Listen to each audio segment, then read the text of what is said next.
ആ തലേക്കെട്ടുണ്ടല്ലോ അത് ഇങ്ങോട്ട് കയ്യും. അതിന്റെ ഉള്ളിൽ ഒന്നുമില്ല. ആ തലേക്കെട്ടുണ്ടല്ലോ അത് ഇങ്ങോട്ട് കയ്യും. അതിന്റെ ഉള്ളിൽ ഒന്നുമില്ല. ആ തലേക്കെട്ടുണ്ടല്ലോ അത് ഇങ്ങോട്ട് കയ്യും. അതിന്റെ ഉള്ളിൽ ഒന്നുമില്ല. ആ തലേക്കെട്ടുണ്ടല്ലോ അത് ഇങ്ങോട്ട് കയ്യും. അതിന്റെ ഉള്ളിൽ ഒന്നുമില്ല. നേതാക്കളെ കാണിച്ചപ്പോ മൊത്തത്തിൽ കാണിച്ചതാ. തല മറച്ചവരുണ്ട്, അല്ലാത്തവരുണ്ട്. തലയെക്കെട്ട് നന്നായി കെട്ടിയവരുണ്ട്, എന്തൊക്കെ വെച്ച് കെട്ടിയതുപോലെ തോന്നുന്നുണ്ട് ചിലർക്ക്. അപ്പൊ അങ്ങനെയൊക്കെ കെട്ടിയ മഹാന്മാരെ ഇപ്പൊ നിങ്ങൾ കണ്ടത്. എന്നാലും അതിനേക്കാൾ ഇപ്പൊ ജീവിച്ചിരിക്കുന്ന ഒരാൾ കാണുന്ന നല്ല സന്തോഷമല്ലോ. നമ്മള് സക്കരിയ സ്വലാഹിന്റെ ഇത് കാണാം. മൂപ്പര് തലപ്പാവ് തല മറച്ചിട്ടുണ്ടോ ഇല്ലേ എന്ന് കണ്ടാൽ വളരെ സന്തോഷമല്ലോ നമുക്ക്. മൂപ്പരോട് പഴയ കാലത്തെ നമുക്ക് വലിയ താല്പര്യം. കണ്ടോ രാത്രി അനുഭവം എന്ന നിലയിൽ ആരാണത്? കുട്ടശ്ശേരിയാണ് എഴുതിയത്. അതിനെക്കുറിച്ച് വിമർശനങ്ങൾ ഉണ്ടായപ്പോൾ അയാൾ പിൻവലിക്കുകയും ചെയ്തു. ഇനി വലത്തൊപ്പിയിട്ട് വലിച്ചിട്ട് ചെയ്തു. നന്നായി സുന്നത്ത് കിട്ടിക്കോട്ടെ എന്ന് വിചാരിച്ചിട്ട് തന്നെ ആയിരിക്കും. ഇനി കണ്ടോ ആരാണത്? നിങ്ങൾ വേദ വരണ്ട, നിങ്ങൾ അവിടെ നിന്നാ മതി. ഒന്ന് കാണട്ടെ ആൾക്കാർ. കേട്ടോ, അപ്പൊ തലമറക്കുന്നത് സുന്നത്തല്ല, അത് പൗരോഹിത്യത്തിന്റെ ലക്ഷണങ്ങളായി കടന്നു വന്നതാണ്. ആദ്യത്തെ പുരോഹിതൻ ആരാ? സക്കരിയ സ്വലാഹി. അവരുടെ നേതാക്കളൊക്കെ പുരോഹിതന്മാര്. സക്കരിയ സ്വലാഹി പുരോഹിതൻ, ഹുസൈൻ സലഫിയും പുരോഹിതൻ. ആരാ പറഞ്ഞത്? അവരെന്നെ. ഇതൊന്നും നോക്കാതെ സ്വന്തം അനുയായികളെ തന്നെ വിമർശിക്കുന്ന ഒരു വിഭാഗം, എന്തൊക്കെയോ വിളിച്ചു പറയുന്ന വിഭാഗം. ഇനി ഞാൻ പറയട്ടെ, കണ്ടോ നിങ്ങൾ? ഞാൻ ചുരുക്കം മുജാഹിദിന്റെ അനാചാരം കാണിക്കാറുണ്ട്, അതിന്റെ അടുത്ത് കുറച്ച് വിഷയങ്ങൾ കാണിച്ചു എന്ന് മാത്രം. ഇനി കണ്ടോ, നേരത്തെ പറഞ്ഞല്ലോ നിങ്ങൾ മഹാന്മാര് സഹായിക്കും, അത് സഹായിക്കും, ഇത് സഹായിക്കും എന്നൊക്കെ പറഞ്ഞല്ലോ. അതിന്റെ രസകരമായ ചില വിഷയങ്ങൾ. അതിനിടയ്ക്ക് ഒരു വിഷയം പറയാൻ, നബിദിനത്തെ വിമർശിച്ച് അവസാനം ഒരു മൗലവി കണ്ടെത്തി നബിദിനം എന്ന് പറയുന്ന വാക്ക് തന്നെ തെറ്റാണ്. അതാരാന്നറിയോ? മുജാഹിദ് ബാലുശ്ശേരി. ഇവിടെ വന്ന് പ്രസംഗിച്ചതാണ് അദ്ദേഹം. അദ്ദേഹത്തിന് കേസറ്റ് കേട്ടപ്പോ വളരെ അത്ഭുതം തോന്നി. അദ്ദേഹം നബിദിനം എന്ന ആ വാചകത്തെ വിശദീകരിച്ചുകൊണ്ട് അദ്ദേഹം പറയാണ്, അല്ല കൂട്ടരെ, എന്താ നബിദിനം എന്ന് പറഞ്ഞാല്? നബിദിനം എന്ന് പറഞ്ഞാൽ നബിയായ ദിനം. നബിയായ ദിനം അത് യഥാർത്ഥത്തിൽ നിങ്ങൾ കഴിക്കേണ്ടത് എന്നാണ്? റമദാനിലല്ലേ? റമദാനിലെ അവസാനത്തെ 10-ലല്ലേ നുബുവത്ത് കിട്ടിയത്? 40-ാം വയസ്സിലല്ലേ നുബുവത്ത് കിട്ടിയത്? അപ്പൊ അതുകൊണ്ട് നബിയായ ദിനം എന്നാണ് റമദാനിലെ അവസാനത്തെ 10-ലാണ്. അതുകൊണ്ട് അന്നാണ് നബിദിനം ആഘോഷിക്കേണ്ടത്. അത് ഞങ്ങളും ആഘോഷിക്കുന്നുണ്ട്. ഇത് വിമർശിക്കാൻ ആർക്കെങ്കിലും കഴിയോ? ഇവിടെ കേസറ്റ് ഇട്ടിട്ടുണ്ട്. നിങ്ങളെ നേതാവ് തുറന്നു സമ്മതിച്ചതാണ്. അയാളെ പാണ്ഡിത്യം ഞാൻ ഇവിടെ അറിയിക്കുന്നുണ്ട്. അയാൾ ആരാണെന്ന് ഞങ്ങൾക്ക് കാണിച്ചു തരുന്നുണ്ട്. അയാളെ പരിചയമില്ലാത്തവരുണ്ടെങ്കിൽ അയാളെ കണ്ടോട്ടെ. അതുകൊണ്ടാണ് ഞാൻ പറയുന്നത്. എന്താ പറഞ്ഞത്? നബിദിനം എന്ന് പറഞ്ഞാൽ നബിയായ ദിനം എന്നാണ്. എന്തൊരു അത്ഭുതമാണ് അത്. നിങ്ങൾ നോക്കൂ, ശിശുദിനം എന്ന് പറഞ്ഞിട്ടൊരു ആചാരം ഉണ്ടല്ലോ. എന്താണ് അതിന്റെ അർത്ഥം? ശിശുവായ ദിനം. ശിശുവായ ദിനം എന്നാണ് അത് ആഘോഷിക്കുന്നത്. അത് നവംബർ 14. അന്ന് അപ്പൊ ശിശു ഉണ്ടായത്. അതിന് മുമ്പ് ശിശു ഇല്ലേ? ഇയാളെ സംബന്ധിച്ചിടത്തോളം പ്രശ്നമായിവിടെ. ആദ്യ ശിശു ആരാണ്? ബഹുമാനപ്പെട്ട ആദം നബി അലൈഹിസ്സലാത്തു വസ്സലാമിനും ഹവ്വാ ബീവിക്കും പിറന്ന കുഞ്ഞല്ലേ ആദ്യത്തെ ശിശു. അതിന്റെ ജന്മദിനം, അതിനെ സംബന്ധിച്ച്, അതിന്റെ ദിനത്തെ സംബന്ധിച്ചല്ലേ ശിശുദിനം എന്ന് പറയാൻ പറ്റൂ എന്ന് വാദിക്കൂലേ ഈ മൗലവി? യഥാർത്ഥത്തിൽ ശിശുദിനം എന്ന് പറഞ്ഞാൽ അയാൾ അർത്ഥം വെക്കൽ ഇങ്ങനെ: ശിശുവായ ദിനം, വികലാംഗ ദിനം എന്ന് കാണാം. എന്താ ഇതിനകത്തോ? വികലാംഗ ദിനം എന്ന് പറഞ്ഞാൽ വികലാംഗനായ ദിനം. അതിപ്പോ ആഘോഷിച്ചുകൊണ്ടിരിക്കുന്ന ഒരു കാര്യമാണല്ലോ. അതിപ്പോ വികലാംഗൻ പഴയ കാലത്തൊന്നുമില്ലേ? ഈ അടുത്ത കാലത്ത് ആ വികലാംഗന്മാരുണ്ടായത്. സംഗതി ശരിയാണ്, അള്ള വികലാംഗനായത് ഈ അടുത്ത കാലത്താണ്. അതായിട്ടായിരിക്കും എനിക്ക് തോന്നുന്നത്. എന്തൊരു അബദ്ധമാണ് ഈ പറയുന്നത്. ലോക പരിസ്ഥിതി ദിനമായി ഒരു ദിവസം ആചരിക്കുന്നുണ്ട്. പഴയ കാലത്തൊന്നുമില്ല ഈ പരിപാടിയില്ലേ? ഇയാളെ സംബന്ധിച്ചിടത്തോളം അതൊരു പ്രശ്നം തന്നെ കേട്ടോ.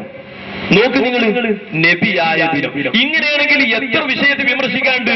സകാത്ത് കൊടുത്തോ നീ എന്ന് ഒരാൾ ചോദിച്ചു. അപ്പൊ ഇയാൾ പറയാണ്, സകാത്ത് എന്ന് പറഞ്ഞാൽ എന്താ? വളർച്ച. വളർച്ച കൊടുത്തോ? അത് കൊടുക്കാൻ പറ്റും. കുടുങ്ങിയില്ല, ഇയാളുടെ കുടുങ്ങിയില്ലേ? എന്തെങ്കിലും ഒന്ന് നടക്കുമോ?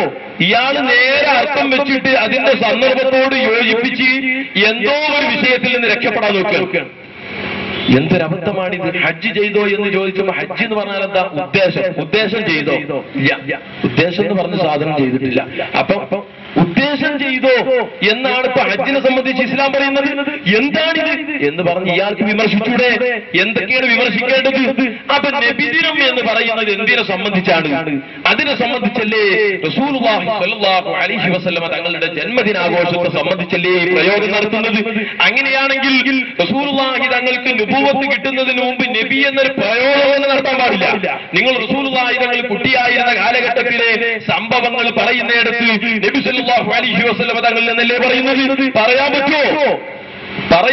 അത് ആ പ്രയോഗം പറയാൻ പറ്റുമോ? ഇതാണ് ഭാഷാപരമായി അറിവില്ലെങ്കിൽ ഉണ്ടാകുന്ന അബദ്ധങ്ങൾ. ഇത് തന്നെയാണ്, അത് നിങ്ങൾക്ക് തന്നെ ഉണ്ടാകേണ്ടത്. ആർക്കാണ് ഉണ്ടാകേണ്ടത്? മുജാഹിദിന്റെ പണ്ഡിതന്മാർക്ക് തന്നെയാണ് ഉണ്ടാകേണ്ടത്. ആ പണ്ഡിതന്മാരെ നിങ്ങൾക്ക് പരിചയപ്പെടാം ഇൻഷാ അല്ലാഹ്. അദ്ദേഹത്തെ ഒന്ന് പരിചയപ്പെടുക. ആരാണ് അദ്ദേഹം? കാണാനൊരു ആഗ്രഹം ഉണ്ടാവില്ല എല്ലാവർക്കും. അത് കണ്ടോ? മുജാഹിദ് ബാലുശ്ശേരി. അദ്ദേഹം ഇതിന്റെ പാണ്ഡിത്യം മനസ്സിലാക്കി. അതുകൊണ്ട് മേലിൽ അമ്പം കമ്മി വർത്താനം അലവി സക്കാബിന് പുറത്തോൽ പറയരുത്. ഇനി അയാൾ പറഞ്ഞു പറയാൻ എനിക്ക് പറയാം. കാരണം ഞാൻ പണ്ഡിതനൊന്നുമില്ലല്ലോ. ഞാൻ പണ്ഡിതനൊന്നുമല്ല, ദർസിലിട്ട് ഓതിയിട്ടുമില്ല. പക്ഷെ ഇങ്ങനെ പറയരുത്. നിന്റെ ഭാഷ പഠിപ്പിച്ചല്ലോ, എനിക്ക് സന്തോഷമേ ഉള്ളൂ. കാരണം ഞാൻ മുജാഹിദ് പ്രസ്ഥാനത്തിൽ ആലിമോ ജമിയത്തുലമിന്റെ സെക്രട്ടറി അല്ല. നിങ്ങൾ മനസ്സിലാക്കണം, ഞാൻ ഒരു നാടൻ മനുഷ്യനാണ്. പാടത്ത് പണിയെടുത്തിരുന്ന കരിങ്കല്ല് കയറിയിരുന്ന ഒരു നാടൻ മനുഷ്യൻ. ഈ നാടൻ മനുഷ്യനെ ദീനിനെ പറ്റി പഠിച്ച് മനസ്സിലാക്കിയപ്പോ അത് ജനങ്ങളോട് പറയണമെന്ന് തോന്നി. അത് പറയാ ജനങ്ങളോട്. കേട്ടോ, മുജാഹിദ് ബാലുശ്ശേരിന്റെ പാണ്ഡിത്യാണ്. ഇപ്പൊ മൂപ്പരെന്നെ പറഞ്ഞാൽ പിന്നെ നമുക്ക് പ്രശ്നമില്ലല്ലോ. ഞാനൊരു പണ്ഡിതനല്ല, ജംഇയ്യത്തുൽ ഉലമയുടെ സെക്രട്ടറിയോ പ്രസിഡന്റോ അതൊന്നും അല്ല. ഞാൻ പാടത്ത് പണിയെടുത്തിരുന്ന കരിങ്കല്ല് കോറിയിൽ ജോലി ചെയ്തിരുന്ന ഒരു നാടൻ മനുഷ്യൻ. നിങ്ങൾക്ക് ആ പണിഞ്ഞിപ്പോ മുടങ്ങിയിട്ടുണ്ടെങ്കിൽ ഒന്ന് അന്വേഷിച്ചൂടെ? എന്നിട്ടും കിട്ടുന്നില്ലെങ്കിൽ നമ്മളുമായി ഒന്ന് ബന്ധപ്പെടും, എന്തെങ്കിലും ഒരു പണി ഏൽപ്പിച്ചേരാ. എന്നാലും ദീന് പറയല്ലേ, വിവരല്ലാതെ ദീന് പറയല്ലേ. വിവരല്ലാതെ ദീന് പറഞ്ഞാൽ അബദ്ധത്തിലല്ലേ പോയി ചാടുന്നത്. ഇതാണ് മുജാഹിദ് പണ്ഡിതന്റെ രണ്ടാമത്തെ വിചാരം. ഇനി മൂന്നാമത്തെ ഒരു പണ്ഡിതനും കൂടെ മനസ്സിലാക്കിക്കോ. എം അക്ബർ. വലിയ പണ്ഡിതൻ, ഞങ്ങൾക്ക് പരിചയമുണ്ടാകും. ആ പണ്ഡിതന്റെ മുമ്പിൽ അദ്ദേഹം വലിയ സംവാദമൊക്കെ നടത്തുന്ന ആളാണ്. അതൊക്കെ കേൾക്കുമ്പോ മനസ്സിലാക്കി പോകും. നമ്മളെ ഉസ്താദുമാരെ പോലെ, പേരോട് ഉസ്താദിനെ പോലെ, അലവി സഖാഫിയെ പോലെ കിതാബിന്റെ എല്ലാ വിഷയങ്ങളും പഠിച്ച് അതിലൊക്കെ അഗ്രഗണ്യനായ ആളാണ് തോന്നിപ്പോകും. എന്നാൽ ഒരു പെണ്ണ് അദ്ദേഹത്തോട് ഒരു ചോദ്യം ചോദിക്കാം. ആ ചോദ്യത്തിന് മുമ്പിൽ അദ്ദേഹം മുട്ടുമടക്കുന്നത് ശരിക്കും ശ്രദ്ധിച്ചോ? നമ്മുടെ സദസ്സൊന്നുമല്ല, അവരെ സദസ്സാണ്. അതാ ഞാൻ കാണാൻ പോകുന്നത്. എന്റെ പേര് ഷിബ. ഇത് മറ്റൊരു സ്ത്രീ ചോദിക്കുന്ന സംശയമാണ്. അവർക്ക് ചോദിക്കാൻ ബുദ്ധിമുട്ടുള്ളത് കൊണ്ടാണ്. വിവാഹം ആർഭാടകരമാണെന്ന് പറയുന്ന മുജാഹിദ് പണ്ഡിതന്മാർ തന്നെ ആർഭാടകരമായ വിവാഹത്തെ നിക്കാഹ് ചെയ്യാൻ പോകുന്നത് ശരിയോ തെറ്റോ? പാവപ്പെട്ടവർ 10ഓ 20ഓ പവൻ ആഭരണം കൊടുക്കുന്നത് സ്ത്രീധനമാണെന്ന് പറയുകയും ആ വിവാഹത്തിന് പോവാൻ പാടില്ലെന്ന് പറയുകയും ചെയ്യുന്ന മുജാഹിദ് പണ്ഡിതന്മാർ തന്നെ പണക്കാർ 50ഉം 75ഉം നൽകി ആർഭാടകരമായി കഴിക്കുന്ന വിവാഹത്തിന് അവർ പോവുകയും ചെയ്യുന്നു. അത് സ്ത്രീധനമല്ലേ?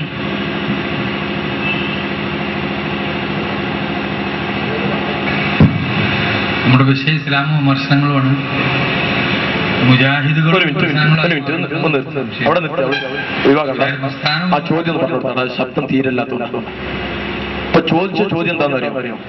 സ്ത്രീധനം പാടില്ലാതെ തെറ്റാണ് എന്നൊക്കെ പറഞ്ഞ് മുജാഹിദുകൾ പ്രസംഗിക്കാറുണ്ട്.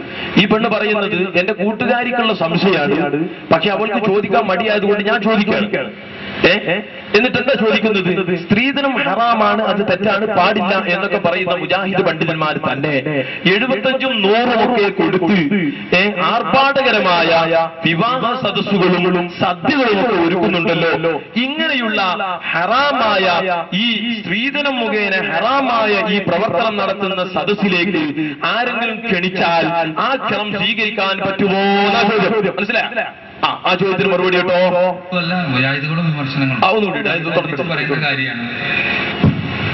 നമ്മുടെ വിഷയ ഇസ്ലാമോ വിമർശനങ്ങളുമാണ്. മുജാഹിദുകളും വിമർശനങ്ങളായി മാറുന്നുണ്ട്. മുജാഹിദ് ഇസ്ലാം അല്ല എന്നർത്ഥം. മുജാഹിദ് പ്രസ്ഥാനം വിമർശനങ്ങളും അല്ല, മുജാഹിദുകളും വിമർശനങ്ങളും. ഇത് നമുക്ക് ഒന്നിച്ചു പറയേണ്ട കാര്യമാണ്. ഒന്നിച്ചു പറയേണ്ട കാര്യമാണ്. ആരോട്? വിവാഹത്തിൽ ആർഭാടം, അതേപോലെ തന്നെ സ്ത്രീധനം ഉണ്ടാകാൻ പാടില്ല, അതിന്റെ വിവാഹം സ്ത്രീധനമുള്ള കല്യാണത്തിന് പോകാൻ പറ്റുമല്ലേ എന്നുള്ള ചർച്ചകൾ ഫിഖഹിന്റെ പണ്ഡിതന്മാർ പറയേണ്ടതാണ്. യഥാർത്ഥത്തിൽ അതിന് ഒരു ചർച്ച ചെയ്യുവാൻ പിന്നെ അർഹതയുള്ള ആ രൂപത്തിലുള്ള ഒരാളല്ല ഞാൻ. അതുകൊണ്ട് തന്നെ അതിന് മറുപടി പറയാൻ നിർവാഹമല്ല. അത്തരം കാര്യങ്ങൾ കർമ്മശാസ്ത്രപരമായ വിഷയങ്ങൾ ചർച്ച ചെയ്യുന്ന സെഷനുകൾ